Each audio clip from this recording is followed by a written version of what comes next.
At a press conference following the latest Federal Open Market Committee meeting, Fed Chairman Ben Bernanke, under pressure to set a date for tapering the Fed's aggressive asset purchases, and with a newly optimistic economic forecast, penciled it in on the calendar.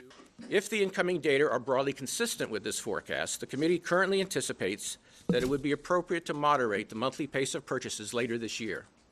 And if the subsequent data remain broadly aligned with our current expectations for the economy, we would continue to reduce the pace of purchases in measured steps through the first half of next year, ending purchases around mid-year.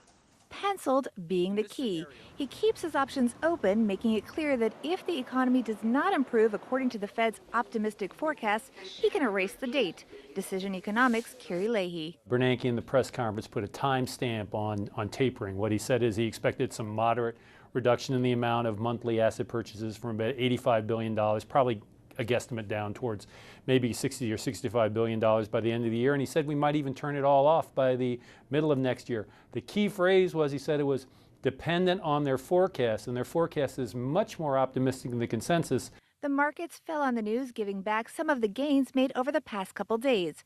Bernanke also addressed the issue of rising mortgage rates and the fear that could hurt the recovering housing markets. I think as far as the housing market is concerned, we're going to want to watch that. But one important difference now is that people are more optimistic about housing.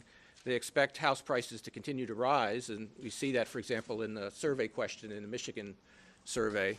And that compensates to some extent for a slightly higher mortgage rate. And in fact, in terms of monthly payments on an average house, the change in mortgage rates we've seen so far is not all that dramatic. When Bernanke was asked about whether he would stay on the job when his term ends, he dodged the question.